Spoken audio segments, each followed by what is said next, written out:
उपमंडल के सदवा गांव में एक निजी स्कूल गुरुकुल पब्लिक के महाप्रबंधक ज्योति सौगान ने कोरोना काल में सरकार की कोरोना स्नेह की नीतियों पर खुलकर बोला। सरकार के आदेश के मुताबिक हमने केवल ट्यूशन फीस विद्यार्थियों से ली है, जबकि कई निजी विश्वविद्यालयों में अन्य वार्षिक चार्ज दिए गए पर हमने नहीं लिए। अपने कर्मचारियों को वेतन भी कुछ प्रतिशत के हिसाब से दिया है, लेकिन हैरानी यह है कि कुछ निजी स्कूलों में आज भी सरकार के नियमों के मुताबिक सुविधाएं नहीं है, फिर भी उन्होंने विद्यार्थियों से सारे चार्ज वसूले हैं। सरकारी तंत्र की सुपरविजन पर इस विषय में अनेकों प्रश्न उठते हैं। ऑनलाइन पढ़ाई पर उन्होंने कहा कि हमने वार्षिक चार्ज नहीं लेकर विद्यार्थियों के अभिभावकों को खुद मोबाइल या लैपटॉप खरीदने को कहा। हमारे विद्यालय के मेधावी छात्रों ने देश में विद्यालय का नाम गौरवमय किया है। शिक्षा के क्षेत्र में इसका ऐसा है कि जैसे कोरोना काल शुरू हुआ था तो सरकार ने हमें सब चीज़ें लेने के लिए मना कर दिया था, लेकिन बाद में एक डिसीज़न आया कि आप ट्यूशन फीस चार्ज कर लो।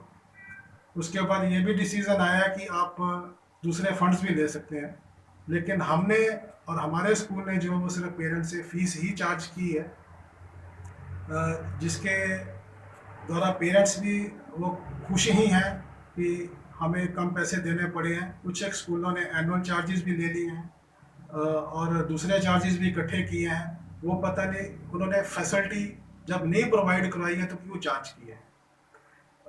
रहा टीचर्स को अगर हमने कोई सैलरी देनी थी तो मैनेजमेंट का फ़र्ज बनता था कि जो हमारे पास पहले के फंड्स पड़े हुए हैं हम उसमें से टीचर्स को कुछ ना कुछ प्रोवाइड करवाएं।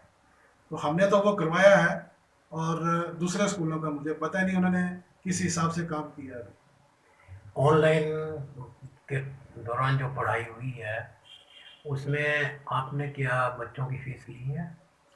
उसमें हमने सिर्फ जो है कोरोना काल जब अप्रैल में शुरू हुआ था तो हमने बच्चों को जो तुम्हारी एनुअल चार्जेस आते हैं या दूसरे चार्जेस होते हैं वो हमने पेरेंट्स को छोड़ दिए थे, ये कह के कि आप बच्चों को मोबाइल वगैरह ले दो या उनको लैपटॉप ले दो क्योंकि उनकी अभी ऑनलाइन पढ़ाई होगी।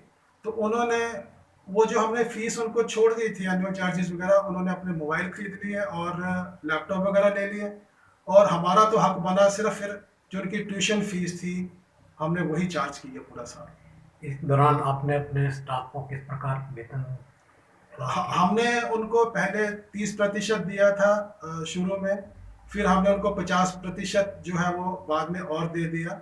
अभी भी उनका बकाया है हमारी तरफ 20% के करीब, जो हमने उनको वायदा किया है और लिख के भी दिया है कि हम उनको 20% जो है वो अप्रैल महीने में दे देंगे और उन्होंने हमारे साथ एग्री भी किया है। अब स्कूल खुले हुए 1 महीना हो गया है, नर्सरी से लेकर 5वीं तक के बच्चे अभी नहीं आ रहे हैं, लेकिन जो हायर क्लास के बच्चे हैं उनके लिए क्या बसों का अरेंजमेंट किया आपने? अभी वो अभी तक हमने नहीं किया कि हमने टैक्स वगैरह अभी तक नहीं भरे हैं, इंश्योरेंस भी नहीं दी है, थोड़े से फंड्स की कमी है।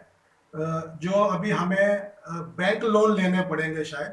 अगर बैंक लोन हमारा सैंक्शन हो जाता है तो हम बसेस के टैक्स भी भर देंगे उसके साथ, और जो भी हमारा किसी के साथ और लेन देन होगा वो भी हम पूरा करेंगे।